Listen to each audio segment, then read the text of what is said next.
One Question is brought to you by Turnkey Search, a top industry search firm since 1996.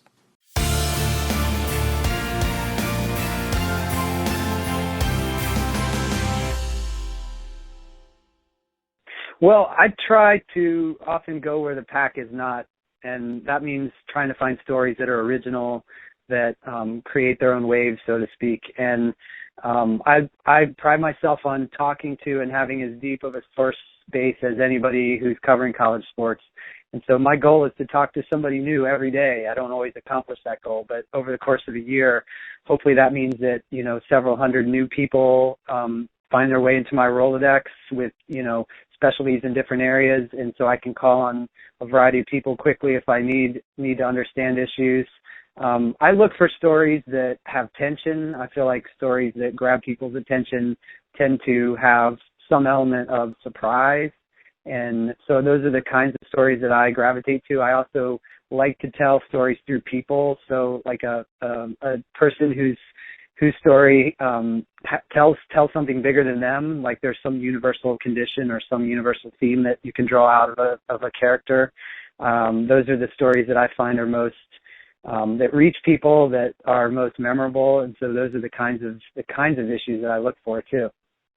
No, there are different kinds of stories. You have short pieces you want to do quickly, and mid-range stories that are like the one you mentioned, like kind of a trend story of things you've noticed or things people have told you about. But the harder stories to pull off tend to be the ones that take people's convincing that you should, be able to tell the story through them. Confessions of a Fixer I did last year is a piece about a former basketball coach who helped a bunch of kids cheat through college and get easy online classes and do the work for them. Was something that was hard to gain access to that information and get that person to cooperate. But I look for stories that will surprise you, and that hopefully while you may have heard about this kind of thing, that are told with a level of detail that maybe you haven't seen before, whether I'm using someone's text messages or whether I'm gaining access through documents or something that makes it more authentic and that it brings it to life in a different way than maybe you've read or seen. I have a great amount of autonomy to go and find stories. I'm always working on 2 or 3 or 4 stories at a time, some of them of varying lengths. And there are kind of stories that you're like pie in the sky story, that story you hope to get, but you may never get. There's times when I'll do a whole bunch of reporting on something and then have to drop it because it's just not materializing. But I do get, I have fantastic editors at the Chronicle. That's why I've been there for, I guess it's like 14 years now. And they are among the smartest people I've ever worked with in journalism, and they make my work better every day, but they give me a lot of rope to go and find great stories and to get people to help me tell them.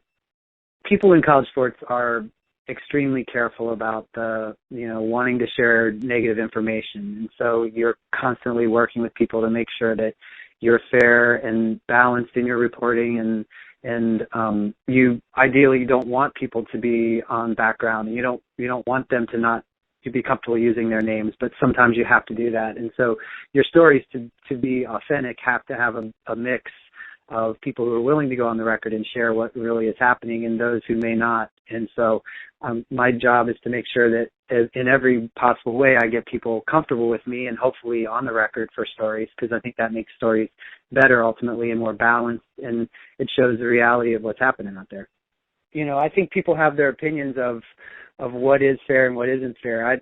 Sometimes people just don't like negative stories in any way, and I think stories that have an inherent tension are just more interesting. And the learning specialist story is a good example. I mean, you could argue that story that it could have been handled in a different way. I could have written exclusively about the tension around learning disabilities and how many athletic departments have far higher numbers and percentages of students with learning disabilities, and how the testing for those learning disabilities isn't always above board, and that people are paying a lot of money. Athletic departments are paying a lot of money for this, or the universities are, and they want the results that they want. And it helps keep kids, on track to graduate, which is a positive, but you could have written that in a much different way, I think is what I'm getting at. And I try to write stories as fairly and, as fairly as possible so that it doesn't always just have the headline that screams that this is a scandal.